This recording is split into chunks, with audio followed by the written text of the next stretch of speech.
Welcome to news అడ్డా. తెలంగాణ రాజకీయాల్లో కాళేశ్వరం ప్రస్తుతం రాజకీయాలైతే మొత్తం కాళేశ్వరం ప్రాజెక్టు చుట్టే తిరుగుతున్న పరిస్థితి కనిపిస్తున్నది. అంటే వచ్చే ఎన్నికల్లో సైతం కాళేశ్వరమే ప్రధాన ఎజెండాగా ప్రచారాస్త్రంగా మారబోతుందా అనంటే అవుననే రాజకీయ విశ్లేషకులు చెబుతున్న పరిస్థితి. తెలంగాణ రాజకీయాలు మరోసారి కాళేశ్వరం ప్రాజెక్టు చుట్టూ తిరుగుతున్నాయని చెప్పడంలో సందేహం లేదు. గతంలో అప్పుల అంశంపై మాటల యుద్ధం సాగించిన కాంగ్రెస్ బీఆర్ఎస్ నేతలు ఇప్పుడు కాళేశ్వరం విషయంలో పరస్పర విమర్శలు సవాళ్లకైతే దిగుతున్నారు. అసెంబ్లీ ఎన్నికలకు ఇంకా 2.5 ఏళ్ల సమయం ఉన్నప్పటికీ ఈ ప్రాజెక్టే రాబోయే రోజులలో ప్రధాన రాజకీయ అస్త్రంగా మారే అవకాశాలు కనిపిస్తున్నాయి. కాళేశ్వరం తెలంగాణకు వరప్రదాయిని అని బీఆర్ఎస్ చెబుతుండగా అది కాళేశ్వరం కాదు కూలేశ్వరం అని కాంగ్రెస్ విమర్శిస్తోంది. దాదాపు 1,00,000 కోట్ల వ్యయంతో నిర్మించిన ఈ ప్రాజెక్టును 2019 జూన్ 21న అప్పటి ముఖ్యమంత్రి కేసీఆర్ అయితే ప్రారంభించడం జరిగింది.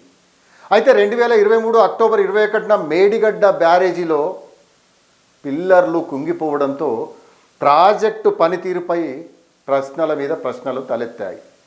కాళేశ్వరం ప్రపంచ ఇంజనీరింగ్ అద్భుతమని, తెలంగాణ రైతులకు వరప్రదాయినిగా నిలిచిందని బీఆర్ఎస్ వాదిస్తోంది. కొన్ని పిల్లర్లు దెబ్బతిన్న కారణంగా మొత్తం ప్రాజెక్టును పక్కన పెట్టడం సరికాదని కూడా ప్రకటిస్తోంది. మేడిగడ్డలో నీటిని నిల్వ చేసి కన్నెపల్లి పంప్ హౌస్ నుంచి నీటిని ఎత్తిపోసి రైతులకు ప్రయోజనం చేకూర్చాలని కూడా డిమాండ్ చేస్తోంది. ఎల్నినో ప్రభావంతో కరువు పరిస్థితులు వచ్చే అవకాశం ఉన్న నేపథ్యంలో రైతులను ఆదుకోవాలంటే పంపులను ప్రారంభించాలని బీఆర్ఎస్ నేతలు ప్రభుత్వాన్ని డిమాండ్ చేస్తున్నారు, కోరుతున్నారు. ప్రభుత్వం స్పందించకపోతే పెద్ద ఎత్తున ఆందోళన చేస్తామని కూడా హెచ్చరిస్తున్నారు. మరి కాళేశ్వరం నిర్మాణంలో భారీ అవినీతి జరిగిందని కాంగ్రెస్ అయితే ఆరోపిస్తుంది. నిపుణుల సూచనలు, డ్యామ్ సేఫ్టీ అథారిటీ నివేదికలను పట్టించుకోకపోవడం వల్లే ఈ పరిస్థితి వచ్చిందని చెబుతుంది. మేడిగడ్డలో నీటిని నిల్వ చేయడం, పంపింగ్ చేయడం ప్రమాదకరమని నిపుణులు సూచించారని ప్రభుత్వం స్పష్టం చేస్తుంది. కాళేశ్వరం లేకున్నా రాష్ట్రం వ్యవసాయ రంగంలో ముందుకు సాగుతున్నదని, భారీ స్థాయిలో ధాన్యం దిగుబడులు సాధించామని కాంగ్రెస్ నేతలు, మంత్రులు పేర్కొంటున్నారు.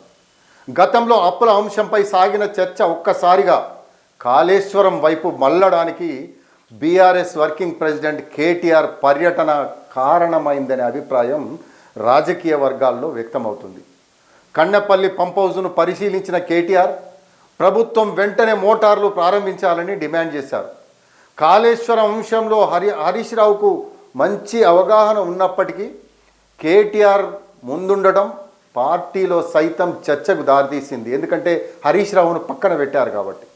కేసీఆర్ అసెంబ్లీలో స్వయంగా వివరణ ఇస్తేనే ఈ అంశానికి ముగింపు వస్తుందని బీఆర్ఎస్ వాళ్లలో అభిప్రాయాలు అయితే వినిపిస్తున్నాయి. కాళేశ్వరం అంశంపై ప్రత్యేక అసెంబ్లీ సమావేశం నిర్వహించేందుకు సిద్ధమని కూడా ముఖ్యమంత్రి రేవంత్ రెడ్డి సవాల్ సైతం విసరడం జరిగింది. కేసీఆర్ హాజరై వివరణ ఇవ్వాలని కోరాడు కూడా.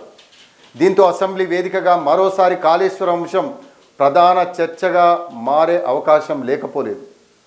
కాళేశ్వరం వ్యవహారంలో కాంగ్రెస్ బీఆర్ఎస్ మధ్య జరుగుతున్న రాజకీయ పోరులో భారతీయ జనతా పార్టీ కూడా చేరింది. కాళేశ్వరం అవకతవకలపై చర్యలు ఎందుకు ఆలస్యం చేస్తున్నారని బీజేపీ నేతలు ప్రభుత్వాన్ని ప్రశ్నిస్తున్నారు. సిబిఐ విచారణ కోరిన కేంద్రం స్పందించడం లేదని కాంగ్రెస్ మళ్ళీ బీజేపీని ఇరకాటంలో పెట్టేసి ఆరోపిస్తుంది. ఈ అంశంపై కేంద్రం నిర్ణయం ఏమిటన్నది కూడా ఆసక్తికరంగా మారింది.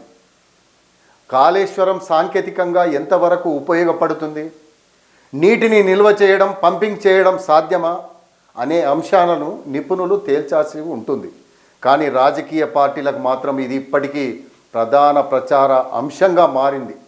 వచ్చే అసెంబ్లీ ఎన్నికల వరకు కాళేశ్వరం చుట్టూ రాజకీయ వేడి కొనసాగుతుందా లేక దీనికి త్వరలోనే ముగింపు లభిస్తుందా అన్నది తెలంగాణ రాజకీయాలలో ఆసక్తికరంగా మారిందని చెప్పాలి.